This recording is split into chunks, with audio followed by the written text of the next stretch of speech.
아멘. 저는 오늘 누가복음 15장 1절에서 10절 말씀 중심으로 해서 예수님의 즐거움이란 제목으로 하나님 말씀을 증거하겠습니다. 오늘 그 본문은 잃었던 것을 되찾는 것에 대한 우리 주님의 즐거움이 여기 기록되어 있습니다. 잃었던 것을 되찾는다.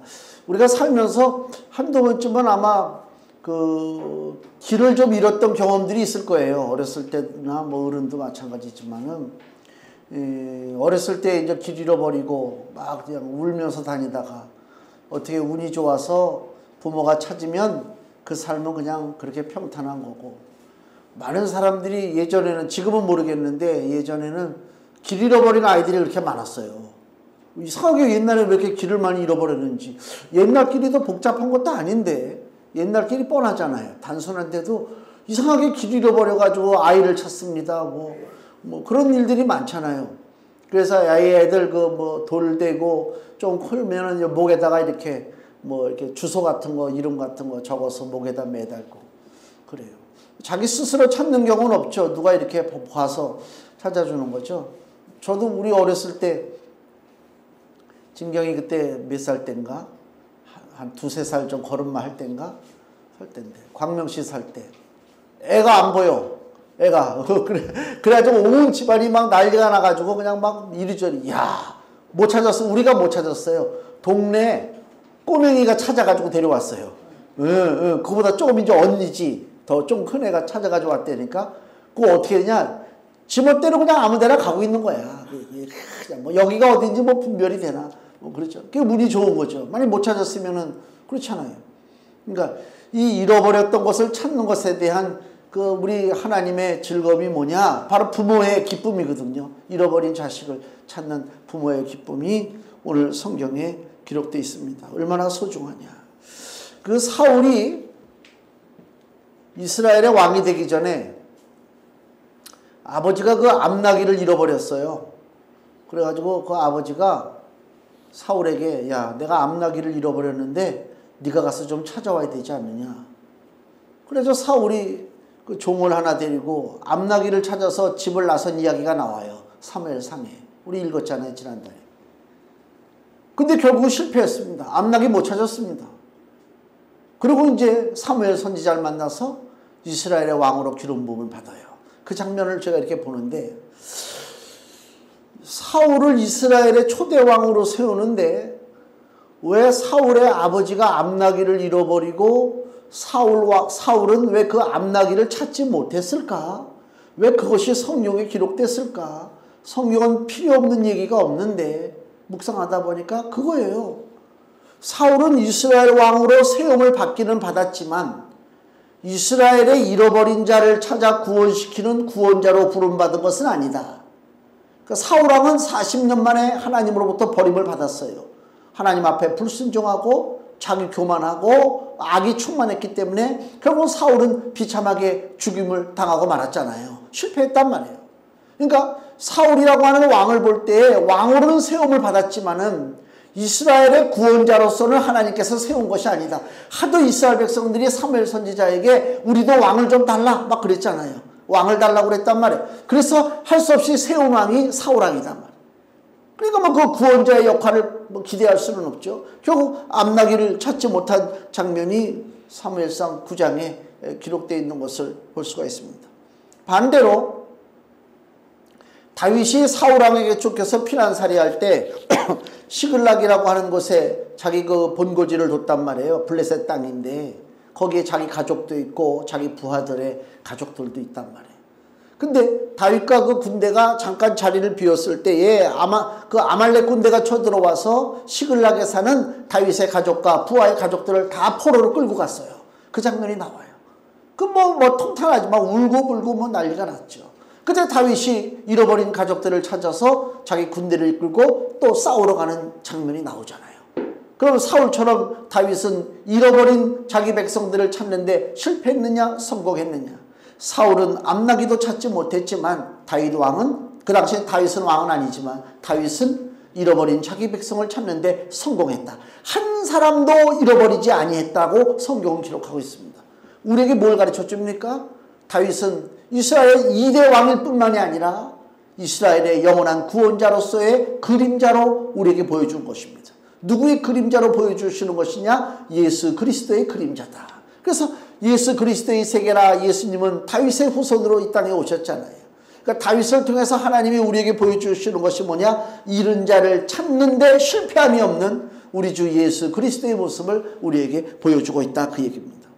그러니까 잃었던 것을 다시 찾는다고 하는 것은 보통 기쁨이 아니잖아요. 참 기쁘잖아요. 우리가 볼펜 하나도 자기가 아끼던 거 내 책상에 없는데 막 하다가 어느 날 뭐 청소를 하다가 저 구석에서 볼펜 하나라도 발견되면 기쁘잖아요. 아, 이거 볼펜이 이까짓 거. 이런 사람 없단 말이에요. 이런 것을 찾는 기쁨이 어떤 것이냐? 오늘 본문에 보면 4절에 너희 중에 어느 사람이 양 100마리가 있는데 그 중에 하나를 잃으면 99마리를 들에 두고 그 잃은 것을 찾도록 찾아다니지 아니하느냐. 또 찾은즉 즐거워 어깨에 메고 집에 와서 그 벗과 이웃을 불러 모으고 말하되 나와 함께 즐기자, 이것입니다. 주님의 의도가 뭐냐? 나와 함께 즐기자. 주님의 즐거움에 우리가 동참하자, 그 얘기입니다. 9절 말씀도 보세요. 여기도 드라크마에 대한 비유 말씀을 하시면서 또 찾은즉 잃어버린 것을 찾았죠. 벗과 이웃을 불러 모으고 말하되 나와 함께 즐기자, 잃은 드라크마를 찾았노라 하리라. 주님의 뜻은 뭐라고요? 잃은 것을 찾은 즐거움에 주님만 즐거워할 것이 아니라 우리도 그 즐거움에 동참하라, 그 얘기입니다. 우리도 잃은 것을 찾는 즐거움에 동참하라. 또 같은 누가복음 15장 32절 보면요, 탕자의 비유가 15장에 나와 있죠. 끝날 때 하시는 말씀이요, 잃어버린 둘째 아들을 찾은 그 아버지의 기쁨이 기록되어 있습니다. 32절, 이 네 동생은 죽었다가 살았으며 내가 잃었다가 얻었기로 우리가 즐거워하고 기뻐하는 것이 마땅하다 하니라. 아멘. 이게 하나님의 심정을 지금 표현하고 있다, 그 얘기입니다. 그러면은 잃은 양을 찾기 위해서 다윗은 자기 가족과 자기 부하의 가족들 잃어버린, 즉 아말렉에게 포로로 끌려간 잃어버린 자기의 그 가족들, 자기 백성들을 찾기 위해서 다윗은 어떻게 했느냐? 목숨 걸고 들어가서 싸워서 이겼지 않습니까? 싸워서 잃은 자를 찾았어요. 또 하나, 목자가 양 100마리 중에 한 마리를 잃어버렸을 때 그 목자가 잃어버린 한 마리의 양을 찾아서 어떻게 합니까? 들로 산으로, 그죠? 자기가 그 수고하고 애쓰고 마음 졸이면서 들로 산으로 다니다가 결국은 잃어버린 한 마리 양을 찾았다, 그렇게 성경에 나와 있잖아요. 예수님은 다윗이 전쟁을 통해서 잃어버린 백성을 찾고 이 목자가 들로 산으로 다니면서 잃어버린 양을 찾은 것을 어떻게 성경으로 예수님이 표현하시냐면은 7절 말씀에 내가 너희에게 이르노니 이와 같이 죄인 하나가 회개하면 하늘에서는 회개할 것 없는 의인 99을 인하여 기뻐하는 것보다 더하리라. 다시 한번요, 7절에 내가 너에게 이르노니 이와 같이 죄인 하나가 회개하면, 죄인 하나가 회개하면, 여기 빨간 줄 쳐야 된단 말이에요. 이 말씀, 죄인 하나가 회개한다는 얘기가 무슨 얘기냐? 다윗이 전쟁터에 나가서 목숨을 걸고 싸워서 자기 백성을 찾은 행위, 목자가 한 마리 잃어버린 양을 구하려고 들로 산으로 돌아다니는 그 수고의 행위를 예수님은 뭐라고 얘기하느냐? 죄인 하나가 회개하면. 10절 다시 보세요. 내가 너희에게 이르노니 이와 같이 죄인 하나가 회개하면 하나님의 사자들 앞에 기쁨이 되느니라 그랬어요. 그 죄인 하나가 회개한다는 얘기가 뭐예요? 죄악된 인생이 자기가 가던 길에서 돌이키는 거예요. 회개라고 하는 것은 돌이키는 거잖아요. 내가 가는 길이, 이 길이, 이것이 이게 포로로 사는 길이구나. 이것이 죄악된 길로 계속 가다가 결국 멸망당하는 길이구나. 이걸 죄인이 깨달아서 돌이킨다. 이것을 회개한다 그래요. 근데 이것이 쉬운 일이 아닙니다. 그래서 예수님이 얘기하는 것이 다윗이 전쟁터에 나가서 목숨 걸고 싸워 백성을 찾는 것과 또한 목자가 한 마리 잃어버린 양을 위해서 들로 산으로 다니면서 수고하고 애쓰는 것과 똑같은 의미로서 죄인 하나가 회개한다, 그 얘기입니다. 즉 죄인 하나가 회개하기까지는 엄청난 영적인 전쟁이 있어야 되고 엄청난 수고의 행위가 있어야 된다. 왜? 마귀들이 그냥 놔주지 않죠. 죄인으로 살아간다는 얘기는 한마디로 얘기하면 마귀한테 붙잡혀서 죄악된 인생을 살아가고 있는 것인데, 그 죄인으로 살던 인생이 어느 날 나 교회 가고 싶어, 나 예수 믿어야 되겠어, 이런 일은 천하에 일어날 리가 없다. 굉장한 영적 싸움이요. 하나님의 백성이 될 것이냐, 세상의 마귀 자녀로 살다가 망할 것이냐, 이 기로에 섰을 때에 마귀 세력들이 그냥 두고 있느냐? 그냥 두고 있지 않습니다. 그래서 이 영적인 싸움 끝에 예수의 이름으로 승리하는 자만이, 하나님의 택함 받은 자만이 돌이켜서 하나님의 백성의 길로, 영생의 길로 걸어갈 수가 있다, 그 얘기입니다. 하나님의 집을 떠나서 마음대로 살던 인생들이 뭐 자기 계획과 자기 생각대로 산다고 생각할지 모르겠지만은, 하나님 보시기에는 축복의 집을 떠나서 길을 헤매다가 결국은 자기 집을 찾지 못하는 잃어버린 양과 똑같다. 이 죄인의 모습이란 말이에요. 그러니까 죄인 하나가 회개하고 돌이킨다는 얘기는 그냥 내가 어느 날 갑자기 나 교회 가고 싶어, 예수님 믿어야지, 그런 얘기가 아니고 영적 싸움의 승리의 결과물이다. 목자가 수고하고 애쓰고 한 마리 이른 양을 찾은 것과 같은 그 놀라운 수고, 엄청난 수고의 대가가 죄인 하나가 회개한 행동이다, 그 얘기입니다. 사람들이 돌이키는 것에 대한 것을 모르고 있기 때문에, 즉 길을 제대로 찾지 못하고 점점 자기가 길을 찾는다고 각오는 있지만은 실상은 자기가 가야 할 집에서 더 점점 멀어지잖아요. 길을 모르니까. 사람들이 길을 잃어버리는 게 그거란 말이에요. 물에 빠져서 이제 여름에 사람들이 많이 상한단 말이에요. 뉴스 보니까 벌써부터 물에 빠져 죽은 사람들이 막 나오잖아요. 근데 사람이 물에 빠지면 당황해가지고 평상시에 그냥 수영할 때는 더 깊은 물에서 수영하던 사람들이 갑자기 막 그냥 물이 막 이리저리 흔들리고 몸이 맘대로 이게 제어가 안 되면요, 당황한단 말이에요. 당황해가지고 저기 이 눈에 보이는 저 물, 저기 무시죠, 무시라고 하는 육지로 가야 되는데 몸이 육지로 안 가. 점점 깊은 데로 몸이 끌려간단 말이에요. 구원의 길과 점점 멀어져요. 그래서 발버둥치다가 결국 물속으로 들어간단 말이에요. 우리 인생이 마찬가지예요. 스스로 구원의 길을 찾고 스스로 내 아버지의 집을 찾아서 갈 수 있느냐? 천만의 말씀입니다. 찾아갈 수가 없습니다. 길을 알지 못합니다. 도대체 내가 어떻게 해야 될지 방법을 모른단 말이에요. 그 문제의 심각성이 뭐냐면, 심지어는 자기 아버지의 존재, 자기 집의 존재조차도 모르고 살아가는 인생이 된다, 그 얘기예요. 그렇잖아요. 자기가 지금 분명히 아버지 집으로부터 나와서 살아가고 있음에도 불구하고 자기 아버지 집이 어디 있는지조차 기억이 안 나. 내 아버지가 누군지도 모른단 말이에요. 시편 14편을 보면요, 시편 14편 1절에서 3절 말씀, 어리석은 자는 그 마음에 이르기를 하나님이 없다 하도다. 저희는 부패하고 소행이 가증하여 선을 행하는 자가 없도다. 여호와께서 하늘에서 인생을 굽어 살피사 지각이 있어 하나님을 찾는 자가 있는가 보려 하신즉 다 치우쳤으며 함께 더러운 자가 되고 선을 행하는 자가 없으니 하나도 없도다.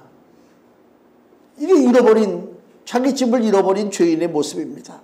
그러니까 문제의 심각성이 뭐라고요? 자기 아버지조차도 몰라요. 자기 집이 있는 줄도 모른단 말이에요. 또 하나는, 문제의 심각성 중에 또 하나는, 내가 겪는 인생에 많은 고통이 있어요.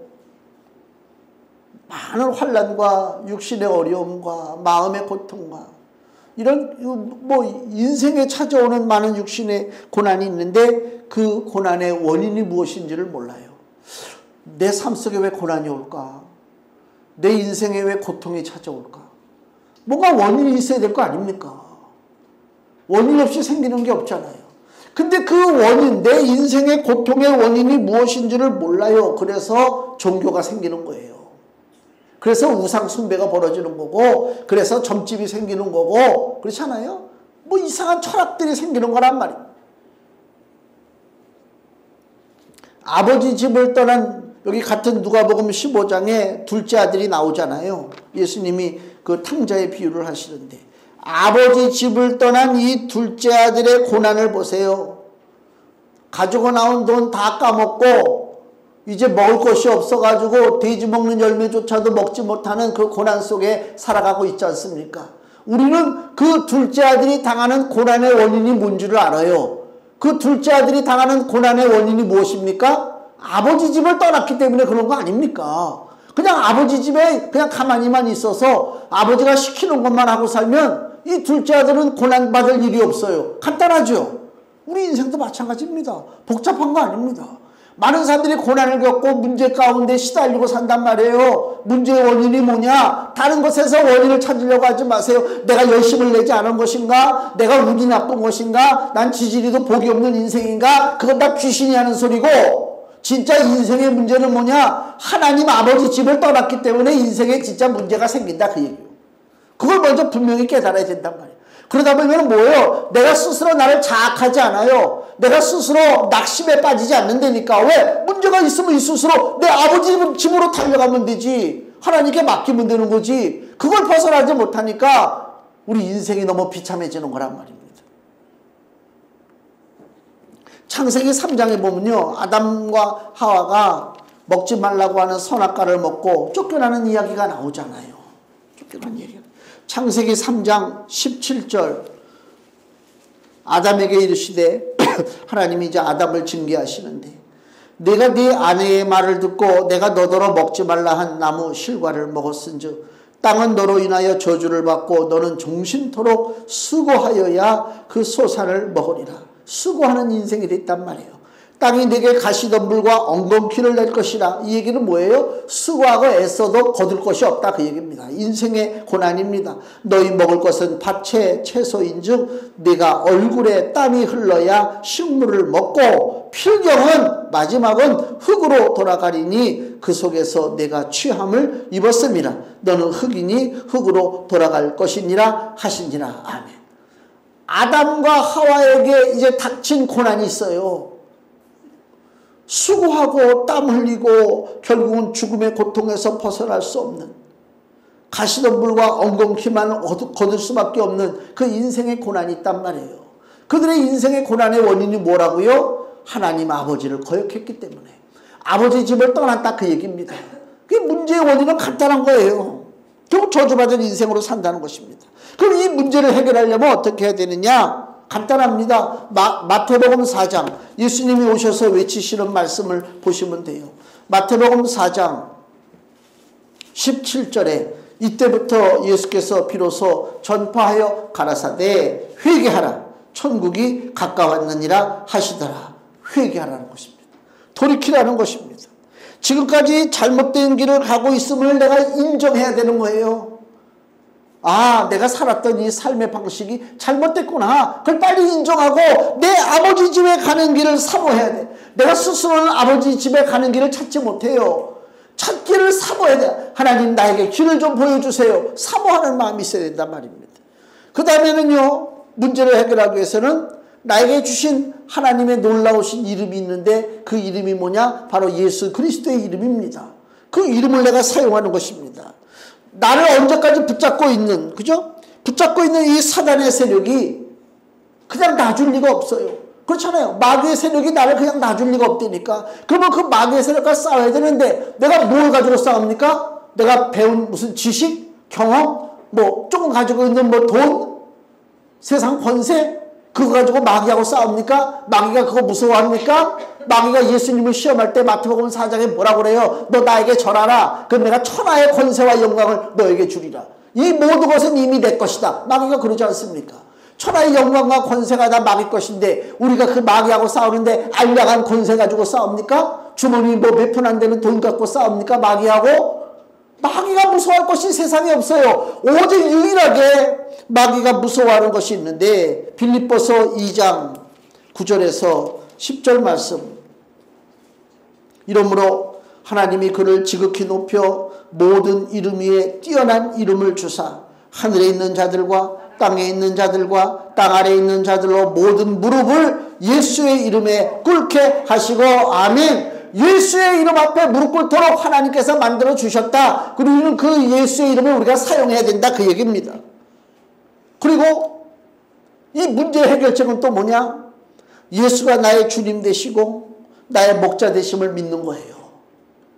내가 예전에는 양과 같이 길을 잃은 자였지만은 주님이 나를 불러주심으로 내가 이제 영혼의 목자 되신 아버지께로 돌아왔습니다. 예수님이 나의 목자가 되십니다. 예수님이 나의 주님이 되십니다. 나는 이제 예수님의 목장 안에 들어와 있는 양이라 그 얘기입니다. 그 양으로서 이제 어떻게 사느냐? 목장, 예수님의 목장 안에 들어와 있는 양답게 살라 그 얘기입니다. 양답게 살라. 그 얘기가 무슨 얘기냐면 골로새서 2장 6절에서 7절 말씀을 보면 신약성경 326페이지에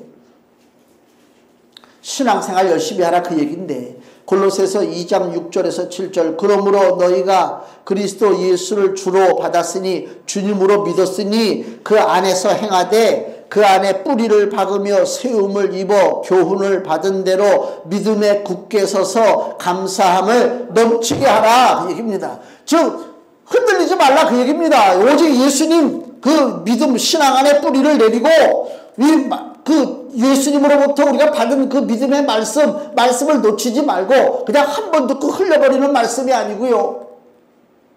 그 말씀을 내가 끝까지 붙잡고 나가야 된다. 신앙생활 열심히 내라 그 얘기입니다. 또 하나는 문제를 해결하려면 내가 아버지 집으로 찾아가고 구원의 길을 가게 된 것이 내가 눈이 밝아서 길을 찾은 게 아니잖아요. 하나님의 은혜의 손길입니다. 내 공로 아니고 예수님의 십자가의 공로라고 하는 사실을 인정해야 돼요.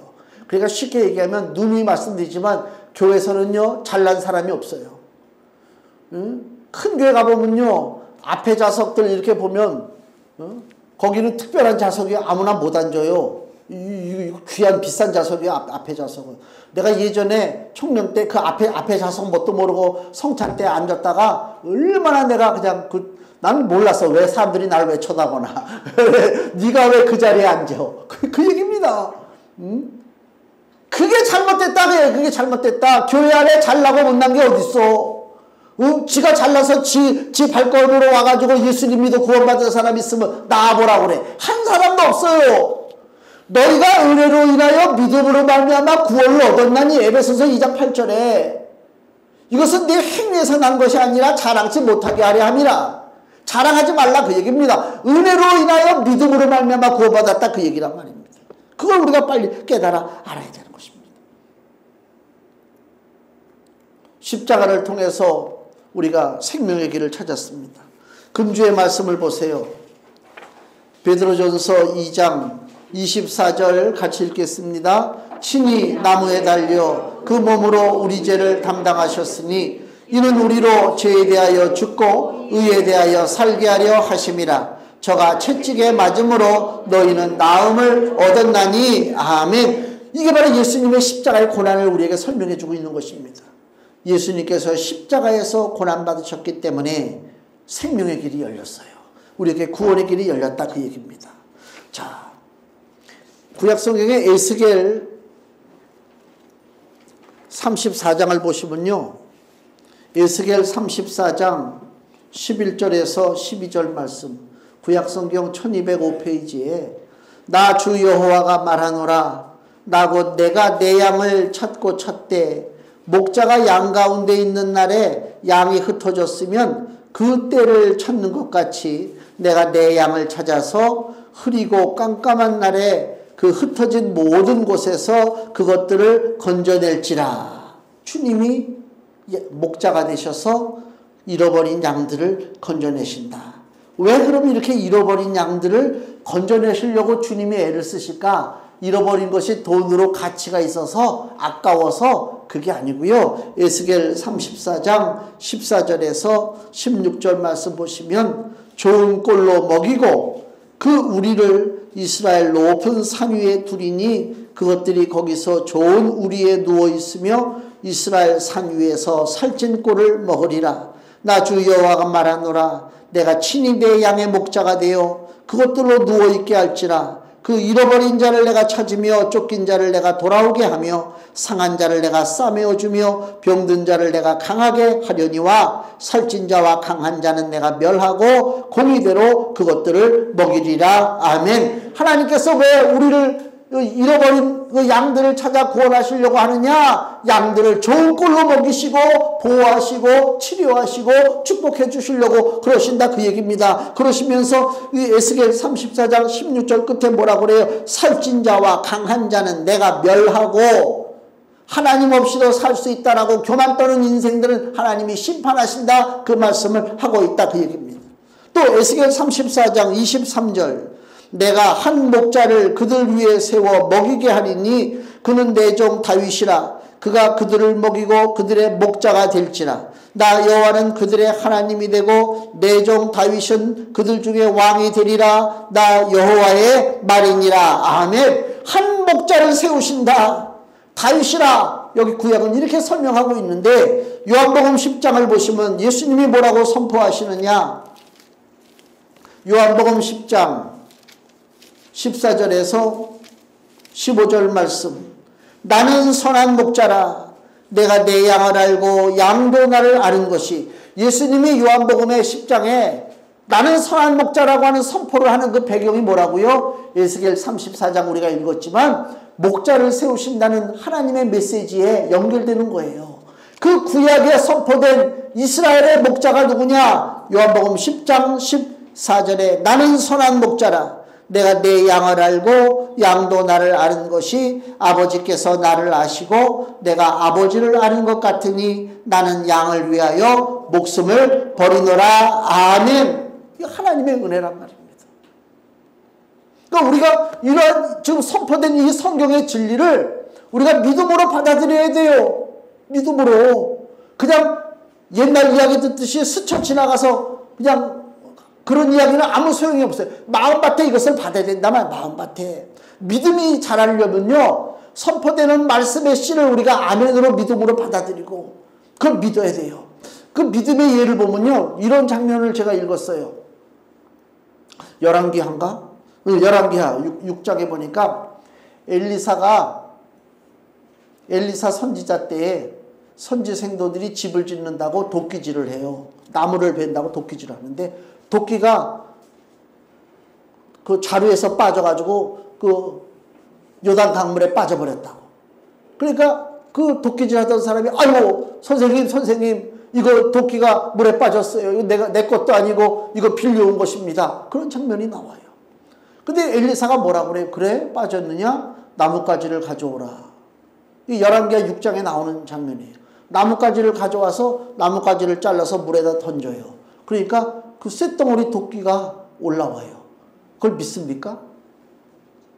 많은 사람들이 안 믿어요.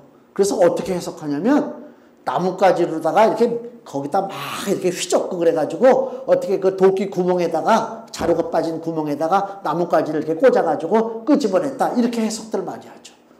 그거 잘못된 거예요. 나는 나뭇가지를 던져서 도끼날이 떠오른 말 그대로 성경 말 그대로 도끼가 떠오른 줄로 저는 믿습니다. 만약에 이것을 못 믿는다면 창세기 1장 1절에 태초에 하나님께서 천지를 창조하시니라 그랬단 말이에요. 증거가 어디 있어? 뭐 문서 뭐 공증했어? 창세기 1장 1절에 대한 말씀을 내가 믿지 못한다. 신앙도 무너지는 거 아닙니까? 창세기 1장 1절에 하나님께서 태초에 이 모든 우주 만물을 만드셨다라고 한 것을 내가 믿는다면 도끼 하나 물에 떠오르게 하는 거 아유 큰 일도 아니야. 일도 아니라니까.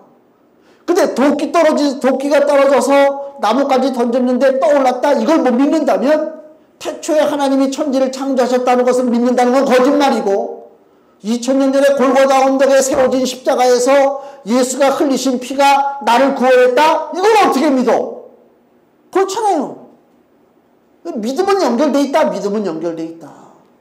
성경에 기록된 것은 그냥 시시하게 이야기거리로 기록된 것이 아니라 하나에서 10가지 너희들이 놓칠 것이 없다. 하나님이 그렇게 말씀하시는 거예요. 그래서 그 믿음이 중요하단 말이에요. 그 믿음으로 내가 모든 사실을 받아들이고 나갈 때에 그 믿음이 내 삶 속에 능력으로 나타나는 것입니다. 히브리서 11장 3절에 믿음으로 모든 세계가 하나님의 말씀으로 지어진 줄을 우리가 아나니. 하나님의 태초에 천지 창조하신 것을 어떻게 안다고요? 믿음으로 모든 세계가 하나님의 말씀으로 지어진 줄을 우리가 안다라고 얘기합니다. 그래서 다시 본문의 5절 6절 말씀을 보세요. 찾은즉 즐거워 어깨에 메고 잃은 양을 찾았어요. 집에 와서 그 벗과 이웃을 불러 모으고 말하되 나와 함께 즐기자. 예수님의 즐거움이잖아요. 예수님이 즐거워한단 말입니다. 그 예수님의 즐거움 때문에 히브리서 12장 2절에 믿음의 주여 또 온전케 하시는 이인 예수를 바라보자. 저는 그 앞에 있는 즐거움을 위하여. 예수님이 그 앞에 즐거움이 있대요. 즐거움이 무슨 즐거움이라고요? 잃은 양을 찾는 즐거움입니다. 히브리서 12장 2절의 이 즐거움이 그 앞에 있는 즐거움을 위하여, 즉 잃어버린 양을 찾는 즐거움을 위하여 십자가를 참으사 부끄러움을 개의치 아니하시더니 하나님 보좌 우편에 앉으셨느니라. 아멘. 즉 잃은 양을 찾는 즐거움 때문에 예수님이 그 고난의 십자가를 지셨다, 그 얘기입니다. 그걸 내가 믿는 거예요. 그리고 예수님의 즐거움에 내가 동참해야 된다, 그 얘기입니다. 즉 잃은 양을 찾는 주님의 즐거움에 내가 동참하려면 나 스스로도, 물론 내가 구원받은 존재지만 내 주변에 잃어버린 양들이 너무나 많습니다. 길 잃어버린 자들이 많습니다. 그들을 그냥 스쳐 지나가면 안 되잖아요. 주님의 심정을 가지고 잃어버린 양들을 향해서 생명의 말씀, 십자가가 구원이라고 하는 그 구원의 복음을 우리가 증거해야 될 줄로 믿습니다. 증거하시고 하나님의 은혜 가운데 하나님의 집에 찾아온 축복의 존재인 것을 아시고 믿음으로 이 땅을 경주할 때 하나님의 귀한 상급의 역사가 우리 삶 속에 나타나게 될 줄로 믿습니다. 기도하겠습니다.